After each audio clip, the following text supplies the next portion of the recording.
Bismillahirrahmanirrahim. Innal hamdalillah wassalatu wassalamu ala Rasulillah wa ala alihi wa sahbihi ajma'in. Subhanaka la ilma lana illa ma 'allamtana innaka antal alimul hakim. Rabbi shrah li sadri wa yassir li amri wahlul 'uqdatam min lisani yafqahu qawli. Amma ba'd. Assalamualaikum warahmatullahi wabarakatuh. Itong pagsasalin natin ng sermong ngayong araw ng Biyernes na ika-25 ng buwan ng April 2014. So, ang tatalakay natin maging paksa na tinalakay ng imam kanina yung tungkol sa noong umanaw na si Propeta Muhammad sallallahu alaihi wasallam.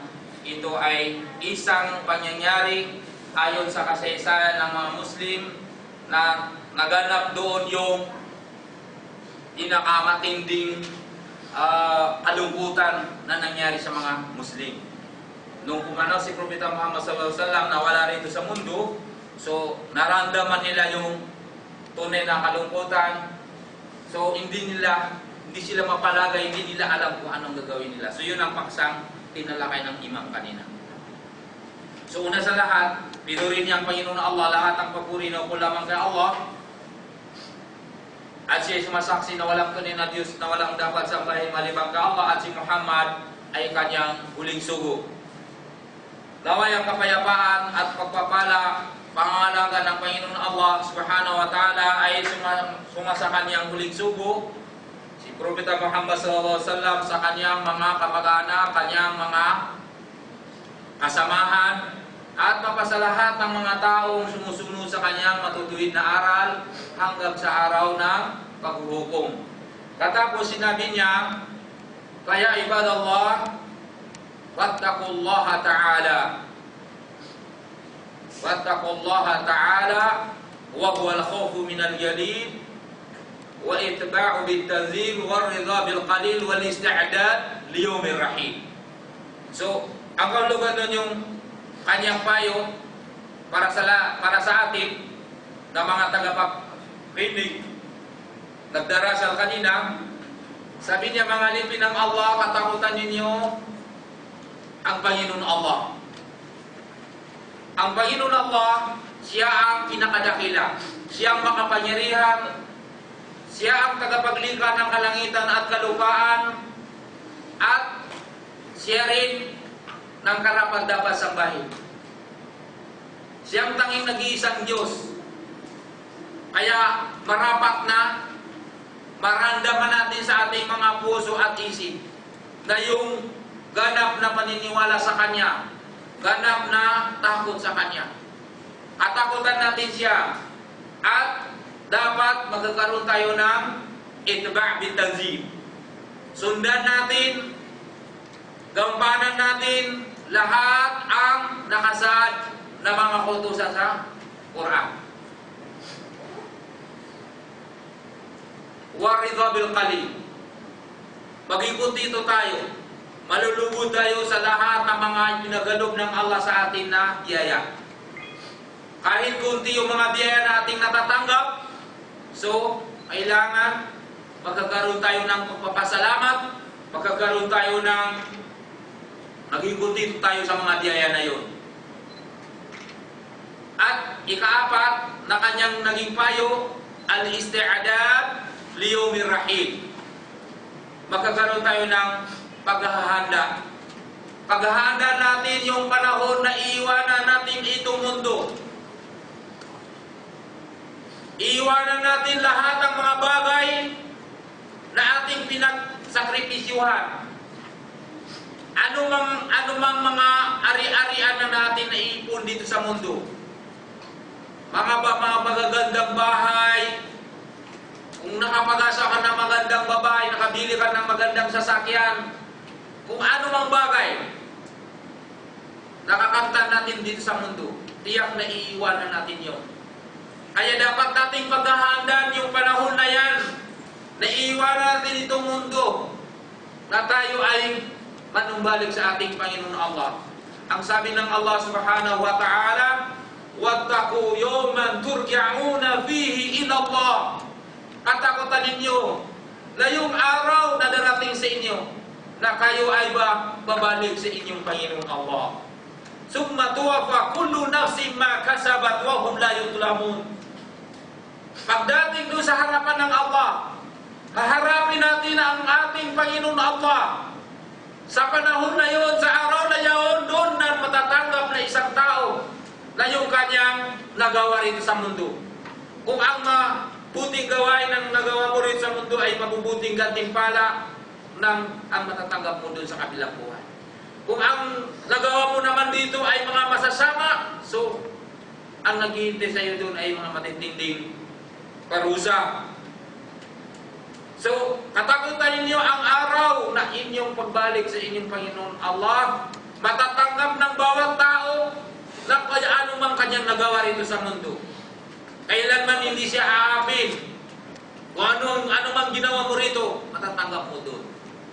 So, malaking aral na yung nangyari sa ating mahal na propeta Muhammad sallallahu alaihi wasallam. Na kung tutusin si propeta Muhammad sallallahu alaihi wasallam, siya ay alipin ng Allah at kanyang sugo at siya ang pinakaminahal ng Allah na tao rito sa mundo. Pangulo ng lahat ng mga propeta, kahuli-huling sugo, walang darating na sugo bandang huli sa kanyang panahon. So, ang sabi ng mga pantas tungkol sa kanya, "Law tadumu li ahadin bi hadhihi dunya lakana Rasulullah sallallahu alaihi wasallam biha mukhallada." Kung mayroon mang isang tao na siya'y mananatili rito sa mundo na hindi siya maaabutan ng kamatayan, hindi niya matitikman ang kamatayan, tiyak na si Propeta Muhammad sallallahu alaihi wasallam na siya'y mananatili rito sa mundo na hindi niya maranasan ang kamatayan. Ang Panginoon Allah nagsabi sa Quran, "Kullu nafsin za'iqatul maut." Lahat ng tao, lahat na may kaluluwa, lahat ng bagay na may buhay, mararanasan niya ang kamatayan. Tiyak na matitikman niya ang kamatayan. So, si Propeta Muhammad sallallahu alaihi wasallam noong araw ng Wibis, doon nagsimula yung kanyang sakit. Pagkatapos niya ihatid yung isa sa kanyang mga kasamaan upang ilibing doon sa baki, pagbalik niya doon niya naramdaman na sumakit ang kanyang ulo at simula na naramdaman niya, nilalagnat na siya. So ang kanyang sinabi, ito ay isa sa mga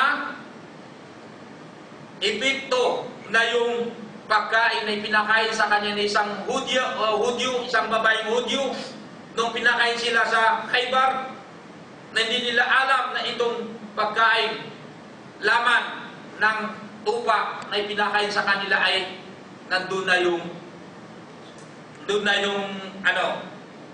yung tinatawag sa Arabic na sumong. Kung sa baga, lason. Nilalason siya. Nilason si Propeta Muhammad sallallahu alaihi wasallam sa araw na yun, isang babaeng Hudyo. So alam ng mga kilala si Propeta Muhammad sallallahu alaihi wasallam ang pinaka-paborito niyang karne. Pinaka-paborito niyang pagkain doon sa laman ng karne ng tupa o kambing na yung kanyang sa bandang kanyang balikat. Kaya yung laman doon sa bandang ng balikat ng karne na yun, nandun nila dinamihan ng lason. Para alam nila na yun nakakain ng dadapot ni Propeta Muhammad sallallahu alaihi wasallam at yun nakakainin niya, so mamamatay na siya. Ngunit dumating si Angel Gabriel, nung sinimula niya nakakain ng kunti, dumating si Angel Gabriel, pinagbawalan niya sa wag mo yan ituloy. Dahil mayroong lason diyan. Kaya nakakain doon ng kunti, kaya hindi siya natigop sa araw na yun. Ngunit nagkakaroon siya ng epekto, naepektuhan siya na yung nakain niya ng lason. So, palaging nararamdaman niya na sumasakit ang kanyang ulo, nilalagna siya. So, inatake siya sa araw na yun, araw ng Wibis. So, sabi niya ito na, yung epekto na aking nakain na lason. So, doon na, nagsakit na siya hanggang dumating sa araw ng Sabado, naging matindi na yung kanyang sakit. So, doon na nagsabi na tiningnan niya, nakatapos na yung sabi niya, nakapagdarasal ba yung mga Muslim, tapos na yung dasal. Palagi niya po ulit-ulit na tinatanong. Sabi niya, di ba tapos hinihintay ka nila? So, doon na, tumayo na siya para pumunta sa masjid. Malaking aral ito. Si Propeta Muhammad sallallahu alaihi wasallam, kahit nakasakit na siya, so nais niya pa rin itayo ang kanyang pagdarasal. Iaali ang kanyang pagdarasal sa masjid. Kaya ganun nung kahalagaan ng pagdarasal sa masjid na mayroon kang kasabay. Kasabay mo yung mga kapatira sa pananampalatayang Islam. Kaya nung nagsabi sila, ang mga Muslim ay naghihintay sila ngayon sa kasalukuyan na sa masjid. Hinihintay kanila. Tumayo na siya. Pagbangon ni Propeta Muhammad sallallahu alaihi wasallam, nahilo na siya, halos na natumba na siya. So, nawala siya ng malay. Nung nagkamali na naman siya, sabi na nakapagdarasal mga Muslim, sabi na hinihintay kanila. So, tumayo na, bumangon na naman. So, tumba na naman siya, nawala na naman ng malay. Paulit-ulit na nangyari sa kanya ng ganon. Sa bandang huli, hindi niya nakayanan yung pumunta sa masjid. Doon na siya nagsabi. Nasabi niya, sabihin niyo kay Abu Bakr Siddiq radhiyallahu anhu na siya ang magdarasal bilang imam ng mga Muslim naghihintay sa akin. Bilang kapalit ko, sabi niya. Kaya doon na kinuha ng mga kasama ni Propeta Muhammad sallallahu alaihi wasallam na isa yun sa palatandaan na kung sa baga, parang nagkaroon ng ina-appointed niya si Abu Bakr Siddiq radhiyallahu anhu na kapag siya nawala, so ang magiging kapalit niya ay si Abu Bakr Siddiq radhiyallahu anhu. Kasalungatan doon sa paniniwala ng mga Shia na si Abu Bakr radhiyallahu anhu at saka si Umar, kaya naging mga kafir sila daw dahil inaapi nila si Ali. Na kung tutusin, ang karapat-dapat na maging kapalit ni Propeta Muhammad sallallahu alaihi wasallam nung pumanaw na siya ay yung kanyang manugang na si Ali at kanyang pinsan, si Ali radhiyallahu anhu, Ali bin Abi Thalib radhiyallahu anhu. Pero sa mga panahon na yon, kailanman hindi sinabi ni Propeta Muhammad sallallahu alaihi wasallam na kapag nawala ko o kaya hindi na inutusan siya na siyang magdarasal na bilang imam ng mga Muslim. Sa iyong pagiging ng imam ni Umar Abu Bakr Siddiq radhiyallahu anhu araw na yaon, isa yon sa mga simbolo na doon na makikita noon naging imam na siya para sa pagdarasal. So, nangahulugan na siya rin ang karapat-dapat na maging imam, mamumuno sa mga Muslim nung nawala si Propeta Muhammad sallallahu alaihi wasallam. Kaya nangyari si Abu Bakr Siddiq radhiyallahu anhu nung siya ay itinuro ni Propeta Muhammad sallallahu alaihi wasallam na maging papalit sa kanya bilang imam, na maging imam sa mga Muslim na naghihintay kay Propeta Muhammad sallallahu alaihi wasallam. Nung nagkasakit si Propeta Muhammad sallallahu alaihi wasallam, so doon na siya umiyak. Umiyak na si Abu Bakr Siddiq radhiyallahu anhu. Alam niya na isa yun sa mga palatandaan na mawawala na si Propeta Muhammad sallallahu alaihi wasallam. Kaya nanatili si Abu Bakr Siddiq radhiyallahu anhu sa ilang araw nung nagkasakit si Propeta Muhammad sallallahu alaihi wasallam na siya nag-iimam sa mga Muslim. So, pagdating ng araw ng linggo, so nakapagdarasal si Propeta Muhammad sallallahu alaihi wasallam sa masjid kasama niya ng mga Muslim. Doon siya na nagbibigay ng mga aral na umiyak na yung mga Muslim dahil nung tumayo na siya, nagsabi siya, sabi niya, sino sa inyo na kung sa baga nakagawa ko sa kanya na karapat-dapat na dapat siya magiganti sa akin. Nakagawa ko sa kanya ng, kung sa baga, nasaktan ko siya. O kaya mayroon akong nakuha sa kanya na anumang kayamanan o anumang karapatan. So dapat kong babayaran sa araw na ito, sabi niya. Dapat siya, kung nasaktan ko siya, ay dapat siya magiganti sa akin. Kung sino sa inyo, so sabihin niya sa akin para kung nasaktan ko siya, magiganti siya sa akin. Kung kayamanan, para ibigay sa kanya anumang kayamanan. At sa araw na yun, namigay siya ng kawanggawa na 7 dirham na ibinigay niya na yung natitira sa kanyang mga kayamanan. Yung mga Muslim sa panahon na yun ay wala man isa sa kanila na nagsabi na ako ang magiganti sa iyo. Handang magiganti sa iyo sa araw na ito. Maliban lamang si Sam, Sahabil Jalil, isa sa mga kasama ni Propeta Muhammad sallallahu alaihi wasallam. Ito yung kanyang kasama, isa sa kanyang mga kasamahan. Noon sinabi ni Propeta Muhammad sallallahu alaihi wasallam na ang aking mga tagasunod, aking mga umma ay mayroon sa kanila yung 70,000 na sila papasok sa paraiso na walang investigation. Diriso yan. Direct sila sa loob ng paraiso, walang investigation. 70,000 na mga tao. Diriso yan sa paraiso. Kaya, pinag-uusapan, nagkakaroon ng malaking isyon sa mga Muslim kung sino kaya yung 70,000 na yun na diriso sa paraiso, walang investigation. So, yung iba nagsabi niya na yung mga Muslim. Isinilang sila Muslim hanggang tumanda na sila, natin sila sa panahon natin Islam. Yung iba sabi na, hindi, yun yung mga tao na, ano-ano mga sinasabi nila. Yung mga tao na ganito-gano ang kanyang ginawa. Sa bandang huli, bumalik kay Propeta Muhammad sallallahu alaihi wasallam. Sabi na parang naririnig ko na kayo ay nagkakaroon ng malaking busis dahil sa pagtatalo doon sa aking sinabi. Patungkol doon sa 70,000 na sila papasok sa paraiso walang investigation.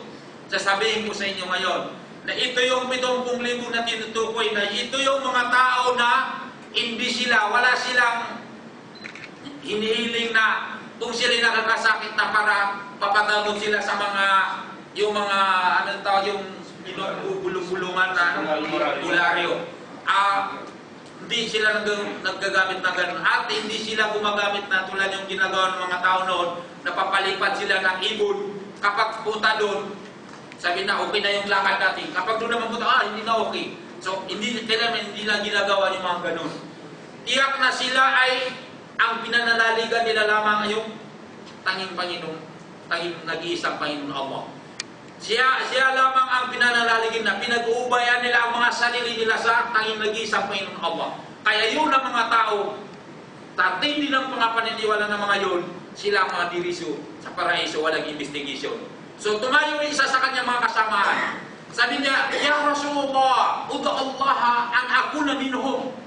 O Propeta Muhammad sallallahu alaihi wasallam, sabi niya, ipanalangin mo na ako ay magiging kasama sa 70,000 na yan na sinasabi mo. Sabi ni Propeta Muhammad sallallahu alaihi wasallam, anta minhum, ikaw ay kasama sa kanila. So tumayo na yung isa na naman. Sabi niya, Rasulullah, ipanalangin mo ako maging kasama doon. So, ang sabi ni Propeta Muhammad sallallahu alaihi wasallam sa ikalawa na yung natumayo, sabi niya, sabaka katiha Ukasa bin Muhsin. Ngayon sabi niya, naunahan ka na ni Ukasa bin Muhsin. So nangahulugan na yung tao na yung unang tumayo, si Ukasa bin Muhsin. So, pagtayo niya, so siyang, nag-certify si Propeta Muhammad sallallahu alaihi wasallam na isa siya sa mga 70,000 na yon. So, siya rin nang tumayo sa araw na yon. Nasabi niya, Ya Rasulullah, ako ay isa sa mga taong nasaktan mo. Na kailangan magiganti ako sa iyo sa ngayon na araw na hiniling mo sa amin na magiganti kami sa iyo. Sabi na, paano nangyari yon? Sabi niya, noon na tayo ay nasa digmaan, inaano mo na, tinutuwid mo na yung linya ng mga, kasi yung panahon ng digma noon, kailangan nakalinya, nakaistindig yung mga kawal ng mga Muslim. Habang itinutuwid mo sa nila yung linya ng mga kung sabaga, mga kawal ng mga Muslim, mandirigma. So, ang ginagamit mo sabi na yung pangano ng pana, yung pangano ng pana, ano yung tawag yun? Pusok. So, yun ang sabi na, itinutuwid mo. So, napalo mo sabi niya itong tiyak mo, sabi niya. So, yun ang sabi niya, hililing ko sa'yo na dapat ako ay, kung sabaga, magiganti sa araw na ito. Kaya yung mga Muslim sa panahon na yun, nakita nila, sabi ni Propeta Muhammad, kung gano'n, nais mo magiganti sa akin, inubad niya yung kanyang damit at nakakita yung kanyang katawan. Na sabi niya ngayon, handa ko na magiganti ka sa akin. So, lahat ng mga Muslim doon nagnanais. Sabi na, huwag ka magiganti kay Propeta Muhammad. Mas higit pa yan sa ating mga magulang, ating mga nanay. At yung ang pagmamahal namin sa Kanya, mas higit sa pagmamahal sa ating mga magulang. Mahal na mahal namin yung mga tatay namin, mga nanay, ngunit mas higit yung pagmamahal kay Propeta Muhammad sallallahu alaihi wasallam. Kaya sa akin, bawat isa nagsabi sa akin ka na lang magiganti, huwag lang si Propeta Muhammad sallallahu alaihi wasallam. So, gano'n nila kamahal si Propeta Muhammad sallallahu alaihi wasallam? Sabi niya, hindi kayo ang nagkasala sa akin, nakasakit sa akin, kundi si Propeta Muhammad. So, doon din ako magiganti sa kanya. So, noon lumapit na si Ukasa bin Muhsin kay Propeta Muhammad sallallahu alaihi wasallam, nagsiyakan na yung mga Muslim. Sabi na, paano naman itong tao? Paano niya nakayanan na gusto-gusto niyang paigantihan si Propeta Muhammad sa ganung bagay? Kung sa baga, simple lang doon, ano lang yun, isang mali, isang palo lang yun, nice niya magiganti kay Propeta Muhammad. Kaya bawat isa, hinihiling niya na siyang paigantihan, huwag lang si Propeta Muhammad. Pero yung tao na si Ukasa bin Muhsin, hindi niya pinakinggan yung mga sinasabi nila. Lumapit na kay Propeta Muhammad.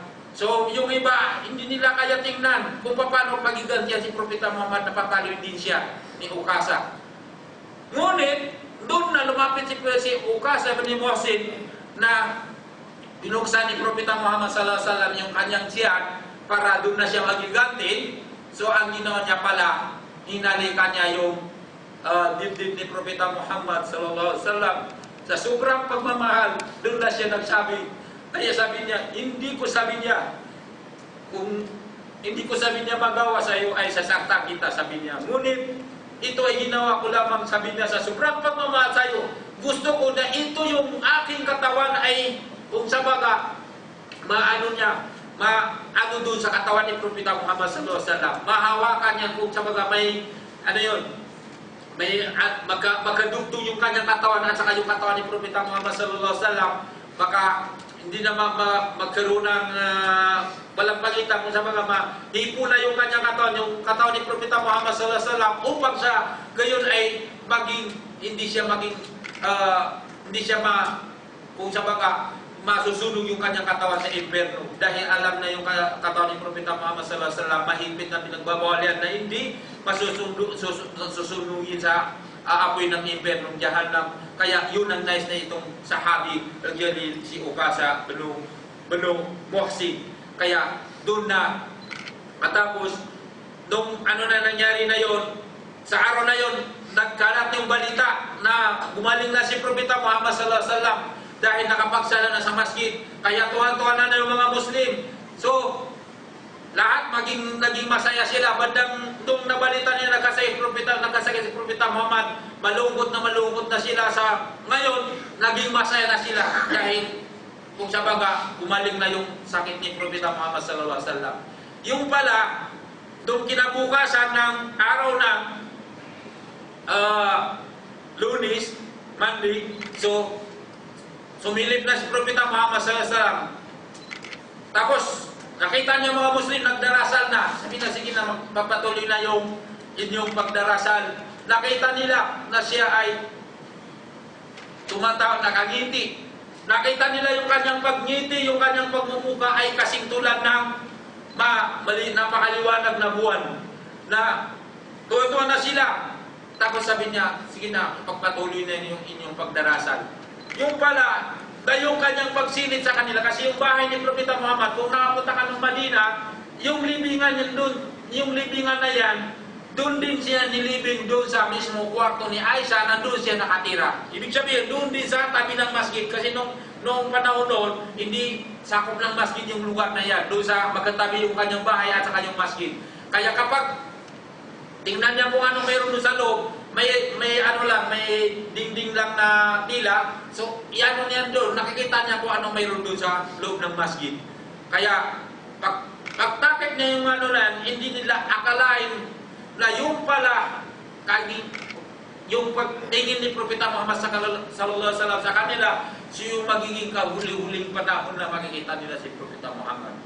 Makikita nila yung pagmumukha ni Propeta Muhammad sallallahu alaihi wasallam. Pinaka-huling panahon yun na nakita nila si Propeta Muhammad na siya nakakiti, nakasing tulad ng buwan, nagliwanag na kanyang pagmumukha. So, Yun lang kahuli-huling araw dahil tumindi ng kanyang sakit sa araw na yun. Araw ng Monday na nung naging matindi ng kanyang sakit na tinawag niya yung mga mahal sa buhay. Tulad ni kanyang mga asawa, yung si Abu Bakar, si Umar, at saka yung kanyang mga apo, si Hasan at saka si Hussein. Pinahuyan sila ng mga mabubuti at doon siya nangangaral na kanyang sinasabi, usikum bisala aw ma malakat aymanukum. Ang magiging payo ko sa inyo na itong pag-iiwan ko sa inyo na itong pagdarasal. Huwag na huwag niyan pabayan ang pagdarasal. Pangalagan ninyong 5 bisis na pagdarasal at pangalagan ninyo anumang mga milkul yamin. Ang milkul yamin, noon yung mga nahuhuli, nabibiyag ng mga babae na ginawang alipin o kaya ginawang nanay ng mga anak ng tao. Kahit 1,000 milkul yamin mo, kung sa bagang katubas na yung mga ibang mga Arabo, kaya ginagamit nila yung katulong nila, akala niya kasi tulad ng milkul yamin na kasama yun sa kayamanan, pwede mo ibenta, pwede mo gamitin, hindi ka na magkakasala. Kung ikaw nag-aasawa, hanggang 4 lang allowed sa atin. Ngunit kung mayroon kang mga milkul yamin, kahit 1,000 babae milkul yamin mo, so pwede mo gamitin ng mga yun at panganakan ng mga yun. So walang problema. Kasi parang kayamanan mo rin yung mga babae na yun nabihag sa mga digmaan mong panahon noon. Kaya sabi niya, pangalagan niyo yung mga yun. Pangalagan niyo yung pagdarasal, pangalagan niyo ang mga milkul yamin. So, habang siya ay nagsasabi ng ganon, so, lumapit na sa kanya yung kanyang anak na si Fatima radhiyallahu anha. Binulungan niya si Fatima. So, nung binulungan niya si Fatima, nakita ng kanyang mga kasamahan, umiyak na si Fatima. Umiyak na si Fatima. Tapos binulungan na naman muli. Laging tumawa na naman si Fatima. Nagtaka sila, bakit? Umiyak tapos tumawa na naman. Kaya tinatanong niya pita ni Aisha, asawa ni Propeta Muhammad, si Aisha binti Abi Bakr Siddiq radhiyallahu anha. Sabi niya, Fatima, anong sinabi ni Propeta Muhammad sallallahu alaihi wasallam sa'yo? Na nung narinig mo na yung unang kanyang binulong sa'yo ay umiyak ka, ngayon tumawa ka na naman. So ano yun? Sabi niya, ito isa sa mga sikrito ni Propeta Muhammad sallallahu alaihi wasallam na hindi ko pwede ibulgar na yung sikrito ni Propeta Muhammad sallallahu alaihi wasallam. So, isang aral doon na makukuha natin. Kung mayroong mang narinig mo isang sikrito na hindi pwede ikakalat yung sikrito na yun, so huwag mo yun. Pangalagan mo yun. Huwag mo ibulgar yun. Kaya mahirap sa atin kung may narinig kang sikrito, sasabihin na ibinulong sa iyo ng kaibigan, ito sikrito, tayo lang dalawa nito ha. Ito na hindi nakatis, kita niya naman yung kaibigan, sabi niya, sikrito natin yan. Hanggang dumating sa punto na kumalat yung sikrito na yun. Kaya, ganun na nga, kinangangalaga ng mga kasama ni Propeta Muhammad sallallahu alaihi wasallam, pati yung kanyang anak, yung mga sikrito na hindi pwede i-bulgar, so hindi niya, pinangangalaga talaga. So, ganun, nung ano na yun, nagulungan ni, sa kanalang sinabi ni Fatima radhiyallahu anha, yung ang ibinulong ni Propeta Muhammad sallallahu alaihi wasallam sa kanya. Yung pala, ang unang paggulong ni Propeta Muhammad sallallahu alaihi wasallam kay Fatima, kanyang sinabi, sabi niya, malapit na yung panahon na babawi ng Panginoon Allah yung aking buhay. So, maiiwan ko kayo. Kaya umiyak si Fatima, sabi niya, kung gano'n sabi niya, nangahulugan na matitigil pala yung mga kapahayagan na mula sa kanangitan na ibababa rito sa mundo. So, nangahulugan na mawawala yung taong pinakaminahal ng Allah, pangulo ng mga propeta, nakahuli-huling sugo. Kaya umiyak si Fatima. Ngunit nung ibinulong niya, sabi niya, huwag kang mag-alala, sa lahat ng aking mga mahal sa buhay, ang kaunang-unang susunod sa akin, nabubawi din ng Panginoon Allah yung kanyang buhay ay ikaw. Tingnan mo. Ano sa tingin natin kung may magbubulong sa ating mamatay tayo, ay talagang yung iba hindi na mapalagay kung anong maramdaman niya. Pero si Fatima, dahil handa na siya, kahit anuman oras babawin ng Allah ang kanyang buhay, so walang problema sa kanya, kaya natutuwa siya. Na siya ang susunod kay Propeta Muhammad. Kaya ang pagitan ni Propeta Muhammad sallallahu alaihi wasallam sa si Fatima, nung pumano na si Propeta Muhammad, pagkaraan ng 6 na buwan, si Fatima na naman ang pumanaw. Kaya ayon sa sinabi ni Propeta Muhammad, sa lahat ng kanyang mamahal sa buhay, ang susunod sa kanya ay si Fatima radhiyallahu anha. Kaya naging natutuwa siya doon sa sinabi ni Propeta Muhammad sallallahu alaihi wasallam. Sa mga panahon na tumindi na yung sakit ni Propeta Muhammad sallallahu alaihi wasallam, dumating na yung kanyang mga kasamaan, dumating na isa sa kanyang mga bayaw, si Abdurrahman bin Abi Bakr Siddiq radhiyallahu anhu. Dala-dala na yung siwak. Nakita nila si Propeta Muhammad ay pinapawisa sa sobrang tindi ng nararamdaman niyang sakit. So, nakatingin dun sa hawak-hawak ni Abdurrahman bin Abi Bakr Siddiq radhiyallahu anhu na siwak. So, naiintindihan ni Fatima, yung kanyang kapatid na babae, si Aisha, na ito yung kaya tinitingnan ni Propeta Muhammad yung siwak na yun, nanghulugan na gusto niya na kung sa baba, gagamit ng siwak. Sabi na, gusto mo yung siwak? So, ninano niya yung kanyang ulo, kasi hindi na makapagsalita sa gano'n. So, naiintindihan ni Fatima, Aisha radhiyallahu anha, kinuha niya yung siwak ng kuya niya, at inano niya, pinalambog niya sa pamagitan ng kanyang ngipin. Kaya doon pa rin yung mga kanyang laway. Pagkatapos ibinigay kay Propeta Muhammad sallallahu alaihi wasallam, doon na ginamit na ni Propeta Muhammad sallallahu alaihi wasallam yung siwak na yun. Ginamit ni Propeta Muhammad sallallahu alaihi wasallam yung siwak na yun. So isa sa mga palatandaan na yun na gano'n na parang nakikita doon yung gaano kamahal ni Propeta Muhammad sallallahu alaihi wasallam si Aisha radhiyallahu anha. Samantala, yung mga Shia, pananaw nila, paniniwala kay Aisha, isa siyang babaeng puta. Babaeng puta. Paano naging babaeng puta? Ito tao, isang babae na minahal ni Propeta Muhammad. Ang sinabi sa Quran, at-taibuna lit-taiba, taibin, wat-taibat, at-taibun lit-taibat, wat-taibat lit-taibin.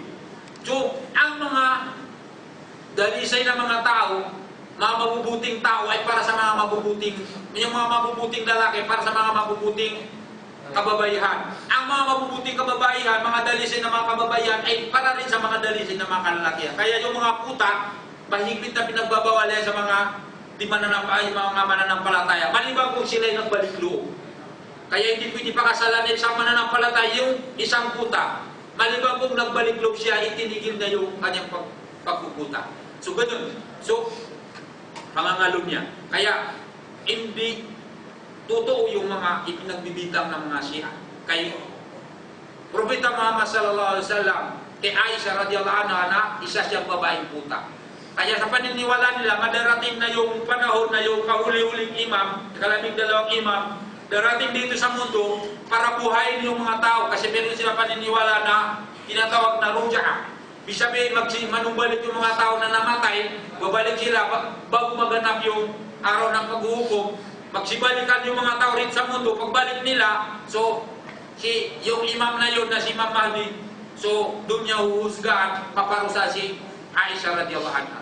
So doon sa mga kasabihan na yun, talagang sinisiraan nila yung asawa ni Propeta Muhammad, yung mga mahal sa buhay ni Propeta Muhammad, dahil tunay na yung mga Shia ay yung kanilang mga aral ay mali at sila ay ang mga pinaguhan nila sa mga paniniwala nila ay para galing sa mga Hudyo.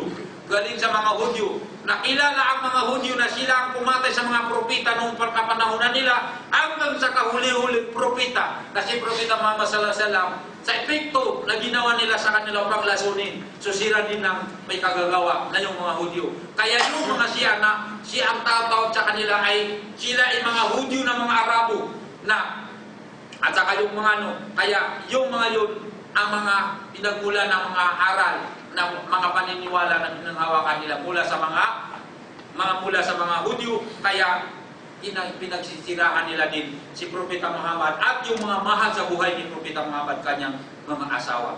Kaya makikita mo na yung asawa ni Propeta Muhammad sallallahu alaihi wasallam, si Aisha radhiyallahu anha, mahal na mahal niya. Pumano na si Propeta Muhammad sallallahu alaihi wasallam na naghalo yung laway ni Aisha at yung laway ni Propeta Muhammad sallallahu alaihi wasallam sa pamagitan ng siwak na yun. Hanggang tumindi na yung kanyang sakit. Hanggang hindi siya nakapagsalita. Nandun siya, nakikita na isa sa kanyang mga kasama, si Ali, o yung gabalik. Nakikita niya yung bibig ni Propeta Muhammad na gumagalaw. Pinakinggan niya kung ano ang sinasabi ni Propeta Muhammad sallallahu alaihi wasallam. So ang kahuli-huli niya narinig daw na kanyang sinasabi, ummati, ummati.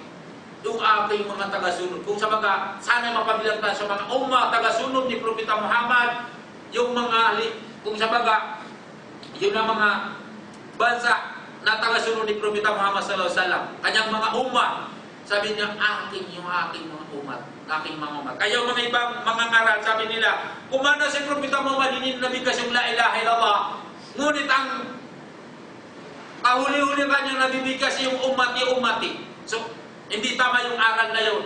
So, hindi nangahulugan na yun ang kahuli-huli kanyang nabigas. Pero sa mga pagsasalita niya na narinig ng mga kasama ni Propeta Muhammad, na isa yun sa mga kahuli-huli na kanyang nabibigas, na sabi niya, aking mga tagasunod, yung aking mga tagasunod. So nakikita niyo kung gaano siya nagmamalasakit para sa atin. Nagmamalasakit si Propeta Muhammad sallallahu alaihi wasallam sa kanyang mga tagasunod. Noong mga panahon na dumalo siya doon sa mga libingan, doon sa Baki. So, nakita niya kung paano nilibing yung kanyang mga mahasabang buhay, kanyang mga kasamahan. Umiyak na siya at nagsasabi siya, lawadadtu an ara ikhwani. Nais ko, sabi niya, makita, sana matagpuan ko, sabi niya, makita ko, sabi niya, yung mga aking mga kapatiran. Kilala na si Propeta Muhammad ay siya ay namumuhay rito sa mundo na isang ulila na walang kapatid. Mayroon siyang mga kapatid, ngunit kapatid sa didig. Dahil nung siya ay nasa kinabupunan ng kanyang nanay, sa edad na 6 months sa loob ng tiyan ng kanyang nanay, bisabing buntis yung kanyang nanay si Amina. So, namatay yung kanyang tatay na si Abdullah bin Abdul Muttalib. Noon, isinilang na naman siya, naabot ng kanyang edad na 6 years na, 6 years na yung edad niya, pumanaw naman yung kanyang nanay. So, hindi nakapag-asa yung kanyang nanay. So, siya lang namumuhay na, nag-iisa. Kung sa baga, isa siyang bundog na anak ni Abdullah. Wala siyang kapatid, anak ni Fatima. Wala siyang kapatid malibang sa mga babae na dumididon, tulad ni sa Halimatus Sa'diyah, na may mga anak si Halimatus Sa'diyah. Kaya, yung mga anak ni Halimatus Sa'diyah, na si tulad ni Saima, kapatid niya sa didi. At saka yung anak na dumidirin kay Ayman, na si Ayman, anak niya Ayman, may itim na babae. So, si Ayman na yun, so kapatid niya rin yung Sadidi. May mga kapatid si Sadidi. Ngunit, ano yung sinasabi? Nais ko, sabi niya, makita, nais ko matagpuan yung aking mga kapatiran. Sabi ng mga kasama ni Propeta Muhammad sallallahu alaihi wasallam, alam nila, wala siya, sino nga naanak niya ito? Na mga kanyang kapatiran. Sabi na, alas na ikhwano kaya Rasulullah, diba kami ang mga kapatiran mo? Sabi nila, antum ashabi. Hindi sabihin niya, kayo ay mga aking mga kasamahan. Wa ikhwanil ladhina ya'tuna min ba'di wa yu'minuna bi wa lam yarawni. Ang aking mga kapatiran, sabi niya, sana dalangin natin sa ating Panginoon Allah, maging kasama tayo sa mga tao dito. Ang aking mga kapatiran, sabi niya, layaong mga taong na sila'y magsidatingan sa mga huling panahon, na sila'y naniniwala sa akin, kahit hindi nila ako nakita, na naniniwala pa rin sila sa akin. Kaya, naway, dalangin natin Panginoon Allah, na tayo ay mapabilang sa kanyang inihiling na sana makita niya na yung kanyang mga kapatiran, na sila yung mga tao na darating na naniniwala sa huling panahon, naniniwala sa kanya na kahit hindi nila nakita si Propeta Muhammad sallallahu alaihi wasallam. So, nung ano na yun, hanggang nakapagsalita siya, langit niya doon na nababagay sa kanyang mga panalangin. Sabi niya, Ya Allah, sabi niya, yung nabasa niya yung isang talat sa Quran, asa binan nabiyin, wa may yuti Allah wa rasul wa ulaika ma'an nabiyin wa siddiqin wa suhada wa salihin. Yung mga tao na sumunod kay Allah, sumunod sa sugo, so tiyak na sila ay magiging kasama nila yung mga propeta, magiging kasama nila yung mga naniniwala, magiging kasama nila yung mga martyr, magiging kasama nila sa paraiso yung mga gumagawa ng mga mabubuti. So, yun ang sinasabi niya sa mga sinasabi niya, nababanggit niya doon sa panahon na yun na mamamatay na siya, at nanalangin siya, Allahumma Rabbi Rafiqil A'la. Ya Allah, sabi niya, sana maging kasama niya yung pinakamataas na, kung sabaga, maging kasama niya yung pangalaga ng pinakamataas na Panginoon, dakila na Panginoon. Ang tinutukoy na yung Panginoon Allah Subhanahu wa Ta'ala. Katatasan ng Panginoon Allah Subhanahu wa Ta'ala na siyang dakila, pinakadakila sa lahat. So yung hinihiling niya yung awa at habag ng Panginoon Allah hanggang pumanaw na si Propeta Muhammad sallallahu alaihi wasallam sa araw ng Monday na may kasabihan na ika-12 sa buwan ng Rabiul Awwal.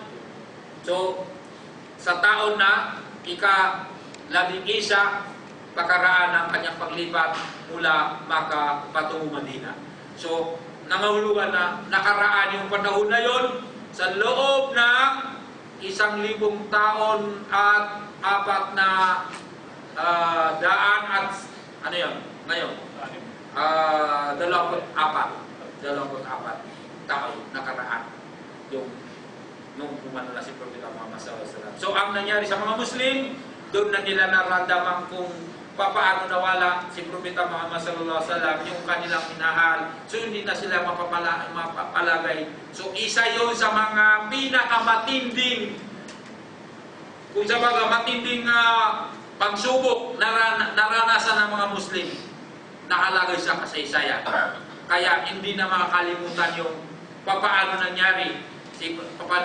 nangyari nung nawala si Propeta Muhammad sallallahu alaihi wasallam hanggang dumating sa punto na naging kapalit niya si Abu Bakar Siddiq radhiyallahu anhu. Nawala si Abu Bakar, dumating na naman si Umar. Nung pumanaw si Propeta Muhammad sallallahu alaihi wasallam, nangangara si Umar doon sa kabila. Ang sabi niya, sino man sa inyo, sino man naniniwala na si Propeta Muhammad ay namatay, tiyak na hindi siya namatay, nanatili siyang buhay. Yun ang kanyang paniniwala, si Umar.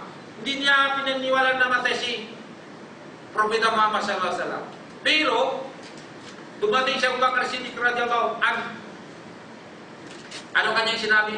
Sabi niya, "Man ya'budu Allah, man ya'budu Muhammadan fa inna Muhammadan mayyit. Wa man ya'budu Allah fa inna Allah hayyun qayyum." Sino man naniniwala na si Propeta Muhammad ang kanyang sasabahin, tiyak na si Propeta Muhammad ay pumanaw na ngayon. Hindi na siya Diyos. Kaya pinanalangin ni Propeta Muhammad na hindi magiging yung kanyang libingan na sasambahin ng mga tao tulad na yung ginagawa ng mga sa Kristyanismo na sinasamba nila si Jesus. So yun, pinanalangin nila na hindi siya maging sasambahin niya si Propeta Muhammad. Kaya yun, sinabi ni Propeta Abu Bakar, sino yung tao, sino man ang naniniwala na si Propeta Muhammad ang kanyang sasambahin, tiyak na siya ay namatay.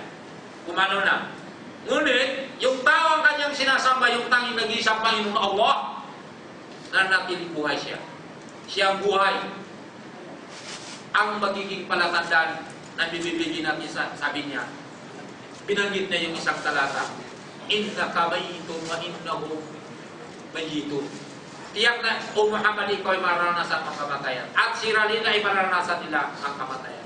Ba-in minta, bahumul khalidu.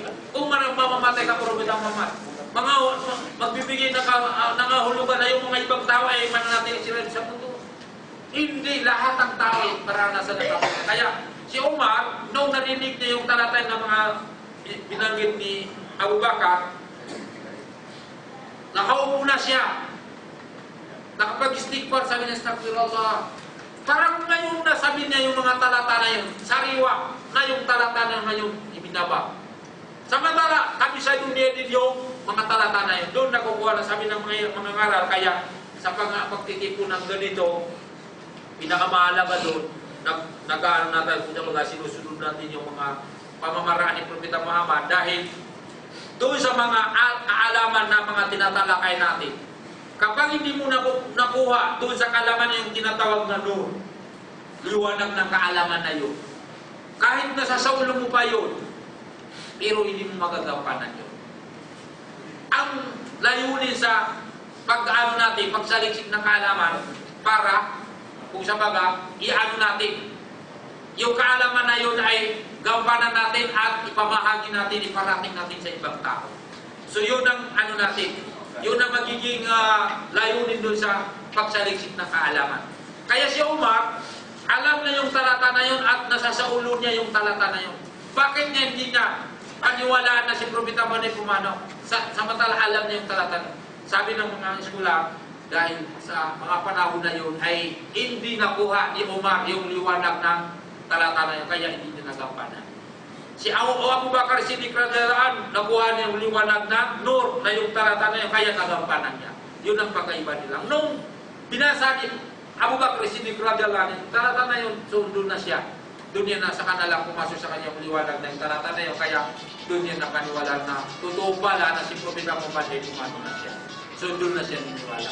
Kaya napakahalagang bagay sa iyo, kapag ikaw ay nakikinig, habang pinakikinggan mo yung mga ngaral, sabi nila, nandun na yung liwanag ng kaalaman. Kaya kung maaari, kung nagbabasa siya ng babasahin, so tingnan mo yung babasahin na yun. O kaya kung siya yung nangaral, tinitingnan mo doon. Kapag na may liwanag doon na ibibigay ng Allah, napunta sa puso mo, pumasok sa puso mo yun, so magagampanan mo yung kaalaman. Samantala, kapag hindi ka nagkaroon ng ganun, so hindi mo na magagampanan yung liwanag ng kaalaman na yun.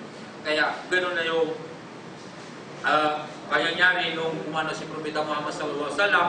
So yun ang tinalakay ng imam na patungkol doon sa kung paano umano si Propeta Muhammad, na ito ay isang matinding pagsubok nangyari sa mga Muslim. Kaya sabi na yung nag-sermon kanina, tayo bilang isang Muslim, dapat natin tanggapin kung ano mang mga pagsubok na ating nararamdaman. Ngunit, itong mga naranasan natin na kung sa baga, sa tingin natin ay matindi pagsubok para sa atin. So huwag natin kalimutan na mas matindi yung pagsubok naranasan ng mga ibang mga Muslim nung kapanahunan ni Propeta Muhammad nung umano si Propeta Muhammad sallallahu alaihi wasallam. Kaya ang taong mananampalataya, tiyak na walang kawalan sa kanya. Ayon sa sinabi ng Propeta Muhammad sallallahu alaihi wasallam, "Ajaban li amril mu'min, inna amrahu kullahu lahu khair." Nakakataka, sabi niya, ang kalagayan ng isang mananampalataya Muslim. Isang mananampalataya, nakakataka. Walay sabi zalika illa lil mu'min. Dahil sabi na lahat ng kanyang kalagayan ay nasa mabuting kalagayan. Ito ay hindi magkakaroon yung ibang tao, maliban lamang sa mga mananampalataya lamang. Ibang tao, hindi nila makakamit ng ganito, hindi nila makakamit ng ganitong kalagayan, maliban lamang sa mga naniniwala. Bakit anong kalagayan ng mga naniniwala, mga mananampalataya? Ida o tiya pasyaka, baka khairan. Kapag siya'y binigyan, nakatanggap na anumang biyaya, alhamdulillah, alhamdulillah, nagpapasalamat siya kayo. Nagpapasalamat. So, mas higit sa kanya yun. Dahil sinabi ng Allah, wala in syakartum la azidannakum. Kapag kayo ay nagpapasalamat sa mga biyaya na aking pinagdalob sa inyo, tiyak na makakatanggap kayo ng dagdag, karagdagan sa mga biyaya. So, karagdagan ang natatanggap ng mga tao nagpapasalamat sa mga biyaya. So, ikalawa, wa in asabahu darra'u masaba, maka nakairan lang. Kapag nataman na naman sila anumang mga pagsubok, anumang bubasag, nasasaktan sila, nawala kayamanan, nawala yung mga sa buhay, anong mga pagsubok na naramdaman nila, sila nagtitiis. So, mas higit na naman sa kanila yung ganon. Dahil sabi ng Allah, innama yuwaffas sabiruna ajrahum bighairi hisab, matatanggap ng mga tao nagtatapi, nagtitiis sa mga pagsubok na pinagalob ng Allah sa kanila ay yung mga gantimpala na hindi mabibilang kung kaano karami. So ngayon, nandiyan na yung mga biyaya. So naway tanggapin ng Allah na yung ating pagtitipon, ito ay kung sa baga, malaking aral sa atin ng mga ganito. So inshallah, kung may panahon tayo pagkatapos ng kumain, so pagpapatuloy natin yung ikalawang sermon. Subhanakallahumma wa bihamdika nashhadu an la ilaha illa anta nastaghfiruka wa natubu ilayk. Ganti pala kayo ng masa. Jazakallahu khairan.